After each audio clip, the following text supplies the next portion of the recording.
नमस्कार, स्वागत है आप सभी का द प्रिंट लाइन्स में। चलिए नजर डालते हैं आज की 5 अहम खबरों पर। 12 राज्यों और एक केंद्र शासित प्रदेश की 88 लोकसभा सीटों पर शुक्रवार को मतदान शांतिपूर्ण संपन्न हो गया। दूसरे चरण के इस मतदान के लिए 1202 उम्मीदवार चुनाव मैदान में हैं। पश्चिम बंगाल के मालदा जिले में आज शुक्रवार को प्रधानमंत्री नरेंद्र मोदी ने जनसभा को संबोधित करते हुए टीएमसी और कांग्रेस पर जमकर पलटवार किया। कांग्रेस की घोषणा पत्र को लेकर उत्तर प्रदेश के मुख्यमंत्री योगी आदित्यनाथ ने एक बार फिर कांग्रेस पर जमकर हमला बोला। बिहार के उप मुख्यमंत्री सम्राट चौधरी ने लालू प्रसाद यादव को लेकर बड़ा बयान दिया है। उन्होंने कहा, अगर कोई आरक्षण विरोधी है तो वो लालू प्रसाद यादव का परिवार है। कांग्रेस के घोषणा पत्र को लेकर भाजपा के राष्ट्रीय अध्यक्ष जेपी नड्डा का बड़ा बयान सामने आया है। उन्होंने क्या कुछ कहा, सुनिए। पश्चिम बंगाल के मालदा जिले में आज शुक्रवार को प्रधानमंत्री नरेंद्र मोदी ने जनसभा को संबोधित करते हुए टीएमसी और कांग्रेस पर जमकर पलटवार किया। साथियों, टीएमसी और कांग्रेस यहाँ आपस में झगड़े का दिखावा जरूर करती है, लेकिन सच्चाई ये है कि दोनों के विचार और आचार व्यवहार एक जैसा है। टीएमसी और कांग्रेस के जोड़े रखने का सबसे बड़ा चुंबक है तुष्टीकरण। तुष्टीकरण के लिए ये दोनों पार्टियां कुछ भी कर सकती है। तुष्टीकरण की खातिर ये लोग देश हित के लिए किए गए हर निर्णय को वापस पलटना चाहते हैं। इंडी गठबंधन कहते हैं कि वो कश्मीर में आर्टिकल 370 फिर बहाल करेंगे।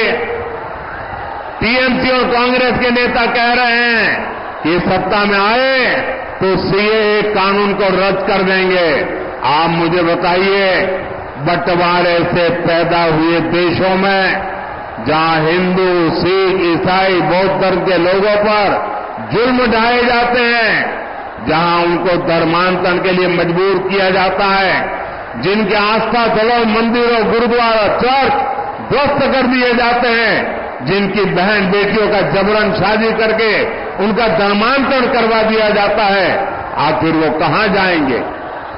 इसमें बहुत बड़ी संख्या में हमारे दलित भाई बहन है। तुष्टीकरण के लिए टीएमसी कांग्रेस इन्हें भी ठुकरा देना चाहती है। सीएए नागरिकता छीनने का नहीं, बल्कि नागरिकता देने का कानून है। कांग्रेस की घोषणा पत्र को लेकर उत्तर प्रदेश के मुख्यमंत्री योगी आदित्यनाथ ने एक बार फिर से कांग्रेस पर जमकर हमला बोला। नॉन रेलिवेंट इश्यूज हम कह सकते हैं कि वो अपनी जगह लेते जा रहे हैं। ये मुद्दे कहाँ से आ रहे हैं, आप किस तरीके से देखते हैं? देखिए, ये कहना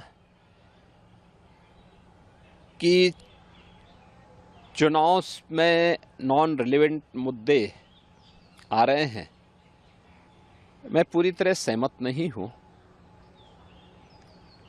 चुनाव की शुरुआत में हम लोगों ने मोदी की गारंटी, जो विकास, सुशासन और सुरक्षा से जुड़े हुए थे, इन्हीं मुद्दों को हम लोगों ने जनता जनार्दन के सामने रखा था और पहला चरण इसी दिशा में आगे बढ़ा था। लेकिन इसी दौरान पहले चरण के ठीक पहले कांग्रेस और इंडी गठबंधन का जो सबसे बड़ा जो सहयोगी है, वह कांग्रेस पार्टी का घोषणा पत्र सामने आ गया। कांग्रेस पार्टी ने अपने मैनिफेस्टो में जिन बातों का उल्लेख किया है, वह भारत जैसे दुनिया के सबसे बड़े लोकतंत्र के लिए एक बहुत खतरनाक संकेत करता है। और चूंकि कांग्रेस का इतिहास इस पूरे मामले में हमेशा संदिग्ध रहा है, तो स्वाभाविक रूप से ये मुद्दे प्रासंगिक हो जाते हैं। हमने विकास के मुद्दे पर पिछले 10 वर्ष में मोदी जी के जो कार्य हुए हैं, इंफ्रास्ट्रक्चर के क्षेत्र में, सुरक्षा के क्षेत्र में, आत्मनिर्भर भारत के लिए गरीब कल्याणकारी योजनाएं थी, इन्हीं मुद्दों को लेकर के हम तो चुनाव में गए थे। लेकिन उनके मैनिफेस्टो ने हमारा ध्यान आकर्षित किया इस ओर। और आपने देखा होगा, कांग्रेस के एक सलाहकार के रूप में सैम पित्रोदा, उनका वक्तव्य सबने पढ़ा। कांग्रेस ने इससे पहले यूपीए गवर्नमेंट के दौरान रंगनाथ मिश्रा कमेटी और सच्चर कमेटी की रिपोर्ट कांग्रेस ने की थी। कर्नाटक में कांग्रेस नेतृत्व की सरकार है और कर्नाटक की कांग्रेस नेतृत्व की सरकार ने जिस तरीके से पिछड़े वर्ग के आरक्षण के लाभ में जबरदस्ती मुस्लिमों को घुसेड़ करके और उनके अधिकार में बंदरबांट करने और उसमें लूट करने की शुरुआत प्रारंभ की है, ये सभी संदेह पैदा करता है। एक दूसरा, जो विरासत टैक्स की बात कांग्रेस कर रही है, यह भी एक खतरनाक इशारा है। गरीबी, एक झटके में गरीबी हटाएंगे, इसके लिए वे हर संपत्ति का सर्वे करवाएंगे, एक्सरे कराएंगे, इस प्रकार का वक्तव्य कांग्रेस दे रही है। कांग्रेस का मैनिफेस्टो इस बात का उल्लेख कर रहा है और फिर उसके माध्यम से हर एक संपत्ति को ये लोग अपने कब्जे में लेकर के, यानी दोनों चीजें, एक तरफ ये लोग देश के अंदर मजहबी आधार पर देश के विभाजन की आधारशिला रखना चाहते हैं, दूसरी तरफ किसी ने मेहनत से अगर अपनी संपत्ति अर्जित की है, घर बनाया है, कोई प्रॉपर्टी बनाई है, खास तौर पर हमारी माताएं बहनें अपने लिए जेवर खरीदती हैं, उसको ये अपने अधिकार में ले लेंगे। विरासत जो बाप दादों की कमाई है उसका आधा ये लोग हड़प लेंगे। और तीसरा, व्यक्तिगत कानून, पर्सनल लॉ को पुनः लागू करने की बात, 3 तलाक की कुप्रथा को मोदी जी ने समाप्त किया, ये कहते हैं हम फिर से लागू करेंगे। यानी महिलाओं का इससे बड़ा अपमान हो ही नहीं सकता। तो स्वाभाविक रूप से इस देश का विभाजन जिन कारणों से हुआ था, अगर कोई राजनीतिक दल आज के दिन पर भी उन मुद्दों का उल्लेख करते हुए देश को उधर ले जाने का प्रयास करेगा तो उसका विरोध हर हाल में होगा। भारत के अंदर नक्सलवाद पूरी तरह समाप्ति की ओर है। अगर नक्सली और माओवादी प्रवृत्ति को फिर से भारत के अंदर पनपाने का प्रयास होगा, उसका पुरजोर विरोध होगा। भारतीय जनता पार्टी इसको कतई स्वीकार नहीं कर सकती। देश के अंदर यहां की जनता जनार्दन की संपत्ति पर, भ्रष्टाचारियों की संपत्तियों के खिलाफ कार्रवाई पहले से सरकार कर रही है।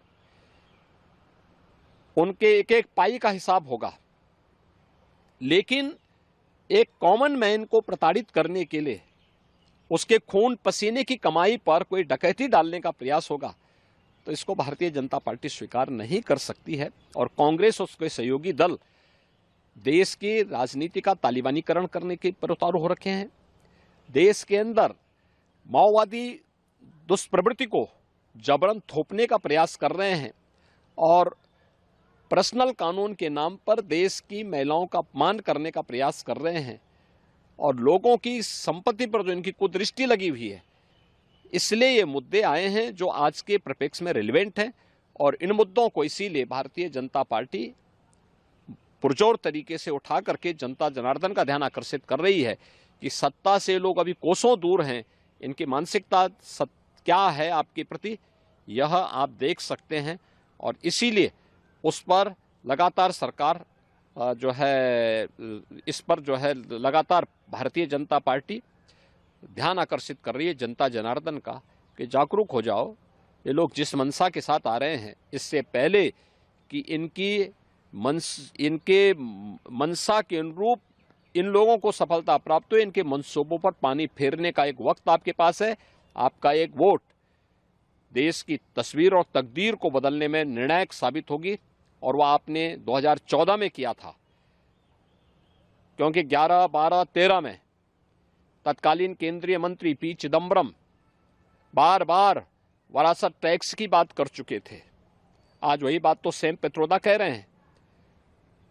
इसीलिए इन चीजों को लेकर के आज फिर से जनता जनार्दन को बार बार कहा जा रहा है कि वो कांग्रेस के इन मंसूबों पर समय रहते अपने वोट के माध्यम से पानी फेरने का काम करें, अन्यथा यह गठबंधन देश के लिए भी, कॉमन मैन के लिए भी और आदि आबादी के लिए भी भयंकर खतरा पैदा कर सकता। बिहार के उप मुख्यमंत्री सम्राट चौधरी ने लालू प्रसाद यादव को लेकर बड़ा बयान दिया है। उन्होंने कहा, अगर कोई आरक्षण विरोधी है तो वो लालू प्रसाद यादव का परिवार है। एकदम लोकतंत्र का महापर्व है और इस लोकतंत्र में संविधान को जिस तरह नरेंद्र मोदी की सरकार ने 10 साल से बचा के रखा है और आगे भी बचा के रखेगा और अधिक से अधिक लोग निकलकर वोट करें और देश को श्रेष्ठ बनाने में सहयोग। प्रधानमंत्री के आगमन पर 10 सवाल तेजस्वी यादव ने फिर से पूछा है। देखिए, स्वाभाविक है, कोई काम है नहीं, ट्विटर पे ही काम है। ये लोगों को जनता में कोई काम इन लोगों ने किया नहीं है। लालू प्रसाद जी बार बार कहते हैं संविधान खतरे में। ये जानना तो चाहते हैं कि 10 साल से मोदी सरकार है, संविधान कहाँ खतरे में है? आरक्षण बढ़ाने का काम किया गया, आरक्षण लोगों को देने का काम, और आरक्षण विरोधी कोई है तो वो लालू प्रसाद का परिवार है। कांग्रेस के घोषणा पत्र को लेकर भाजपा के राष्ट्रीय अध्यक्ष जेपी नड्डा का बड़ा बयान सामने आया है। सुनिए उन्होंने क्या कहा।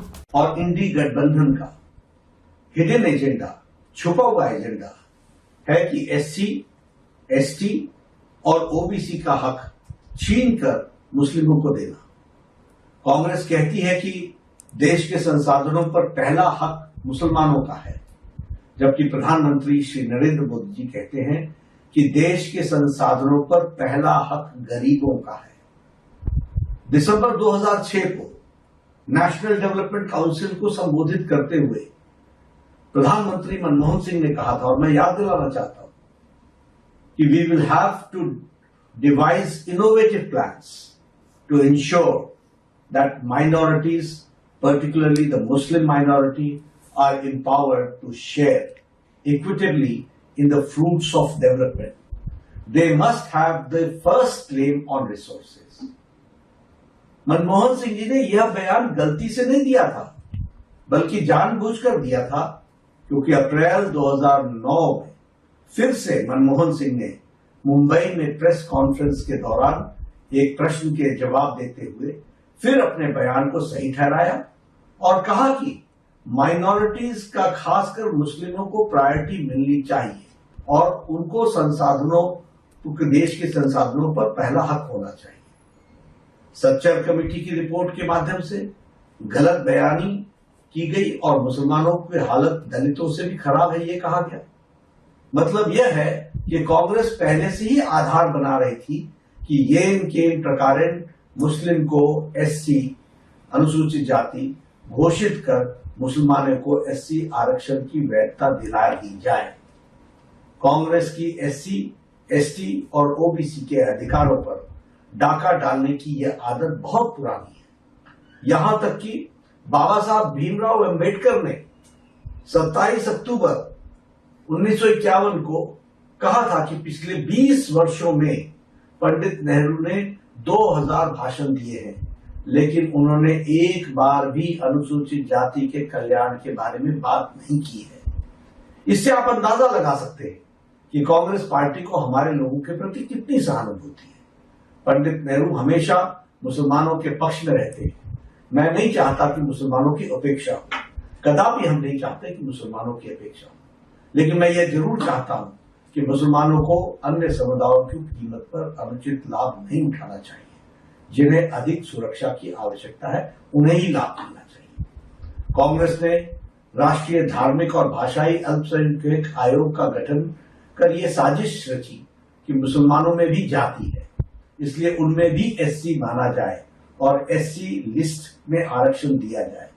कोई एससी अगर धर्म बदलकर मुसलमान बनता है तो उसका एससी दर्जा बना रहे। साथ ही ओबीसी के 27% से 6% काट कर मुसलमानों को आरक्षण दिया जाए। कांग्रेस ने कोर्ट के कानून को बदलकर एएमयू, जामिया मिलिया जैसे संस्थानों में एससी, एसटी, ओबीसी रिजर्वेशन को खत्म किया।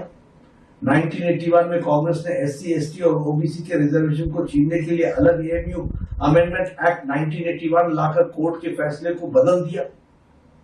कांग्रेस सभी जातियों को ओबीसी यानी सामाजिक और शैक्षणिक रूप से पिछड़ा बता रही है।